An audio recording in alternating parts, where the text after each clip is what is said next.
CBSE words में आपका स्वागत है। तो हम पढ़ रहे थे क्लास 8 साइंस का फर्स्ट चैप्टर जिसका नाम है क्रॉप प्रोडक्शन एंड मैनेजमेंट। पिछली वीडियो में हमने प्रोटेक्शन फ्रॉम वीड वाला टॉपिक डिस्कस किया था। अगर पिछली वीडियोस आपने नहीं देखी तो डिस्क्रिप्शन में आपको लिंक मिल जाएगा, वहाँ से देख सकते हो। आज एक नया टॉपिक स्टार्ट करेंगे 1.8 हार्वेस्टिंग, यानी फसल को काटना।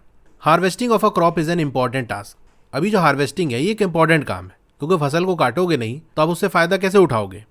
The cutting of crop after it is mature is called harvesting. तो हार्वेस्टिंग क्या है? फसल का काटना। कब काटना है? जब वो मैच्योर हो जाए। मैच्योर का मतलब पक जाए, पूरी तरह से अच्छी तरह से ग्रो हो जाए, या हम कह सकते हैं उस फसल के अंदर अनाज वगैरह आ जाए, तब उसको काटना, यह हार्वेस्टिंग कहलाता है। अब हार्वेस्टिंग में होता क्या है, क्रॉप को या तो पुल आउट कर लेते हैं, उखाड़ लेते हैं, या फिर उसको कट कर लेते हैं क्लोज टू द ग्राउंड, यानी ज़मीन के करीब से ही उसको कट कर लेते हैं। जैसे मान लो ये हमारा ग्राउंड का लेवल है और ये कोई फसल है हमारी, तो इसको बिल्कुल ज़मीन के करीब से ही यहाँ से ऐसे कट करके अलग कर लेते हैं। अब ये वाला जो हिस्सा है इसको आगे के प्रोसेस के लिए हम अलग कर लेते हैं। नीचे ये जो हिस्सा बच जाता है जो अभी भी ज़मीन से जुड़ा हुआ है, इसको हम स्टब कहते हैं। और ये जो ऊपर वाला हिस्सा है, एक जो डंठल होगी, एक जो प्लांट होगा, उसको हम स्टाक कहेंगे। स्टाक का मतलब डंठल। इसी डंठल के अंदर आपका जो अनाज होता है वो लगा होता है। अनाज के ऊपर एक कवर होता है। जैसे मान लो हमारा ये गेहूं का दाना है, तो इस गेहूं के दाने के ऊपर एक कवर लगा होगा। कवर के अंदर ये पैक रहता है, तो इस कवर को हम चैफ कहते हैं। ये देख सकते हो यहाँ पर गेहूं का एक स्टॉक है, यानी एक डंठल है। इसके अंदर बहुत सारे गेहूं के दाने लगे हुए हैं, लेकिन उनके ऊपर कवर है। वो दाने आपको नहीं दिख रहे हैं क्योंकि उसके ऊपर ये कवर लगा हुआ है। तो यही जो ऊपर का छिलका है उसको हम चैफ कहते हैं। और अंदर जो गेहूं का दाना होगा वो गेहूं की बीज कहलाएगी, सीड कहलाएगी। ये देख सकते हो ये राइस का चैफ है। इसी छिलके को उतारते हैं तो अंदर से चावल निकलता है। यहाँ देख सकते हो फसल कट चुकी है। कटने के बाद इस तरह से कुछ दिखता है। तो नीचे जो छोटा सा हिस्सा दिख रहा है यही आपके स्टब्स हैं। थोड़ा सा इसको जूम करके आपको दिखाऊं तो देख रहे हो बहुत ज़मीन के करीब से काट लिया गया है और थोड़ा सा हिस्सा बच गया है। ठीक है, जब फसल पक जाती है तो उसको पुल आउट कर लेते हैं, खींच लेते हैं, या फिर ग्राउंड के करीब से उसको कट कर लेते हैं। अब 3 से 4 महीने लगता है किसी भी अनाज वाले क्रॉप को मैच्योर होने में, पूरी तरह से पकने में। अब हमारे कंट्री के अंदर ये जो हार्वेस्टिंग है वो या तो मैनुअली यानी अपने हाथ से की जाती है, बाई सिकल। ये आप देख सकते हो टूल आपका है, इस तरह से होता है। हंसिया इसको हम कहते हैं। यहाँ हैंडल लगी होती है, उससे पकड़ के फसल को काट लेते हैं। या फिर एक मशीन आती है जिसको हम हार्वेस्टर कहते हैं, उससे हार्वेस्टिंग कर लेते हैं। इन द हार्वेस्टेड क्रॉप, जो फसल हम काटते हैं, the grain seeds need to be separated from the chaff. अब फसल हमने काट ली, जैसे मैंने आपको दिखाया ऊपर कि जब फसल काट लोगे तो वो जो आपका स्टाक है, जो एक डंठल है, उसके अंदर बीज लगी होगी, वो अनाज के दाने लगे होंगे, उन दाने के ऊपर कवर होता है, इसको हम चैफ कहते हैं।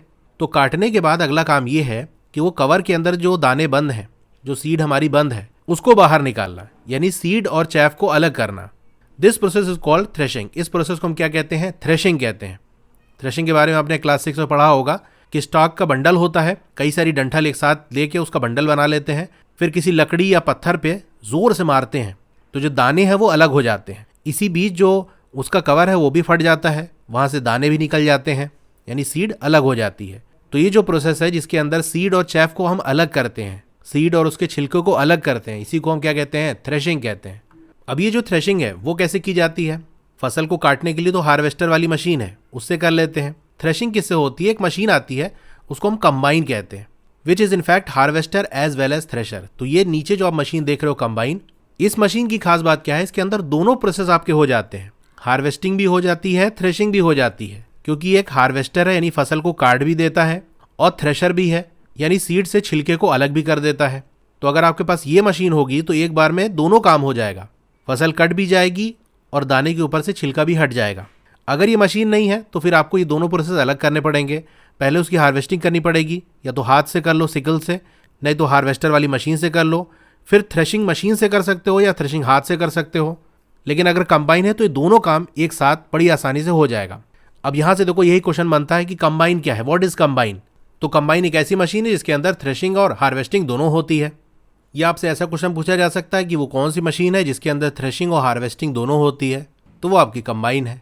अब पहेली कह रही कि हार्वेस्टिंग के बाद कभी कभी स्टब्स जो है are left in the field. जब फसल काट लेते हैं तो नीचे जो हिस्सा बचा रह जाता है उसी को स्टब्स कहते हैं। मैंने आपको दिखाया ऊपर अभी। इसको फार्मर्स जला देते हैं। अब पहेली की चिंता ये है कि उसको ये मालूम है कि इससे पोल्यूशन होगा, भाई किसी भी चीज़ को जलाओगे तो धुआं निकलेगा, पोल्यूशन होगा। तो फसल काटने के बाद जो स्टब्स रह गए नीचे, इसको जलाएंगे तो पोल्यूशन होगा इससे।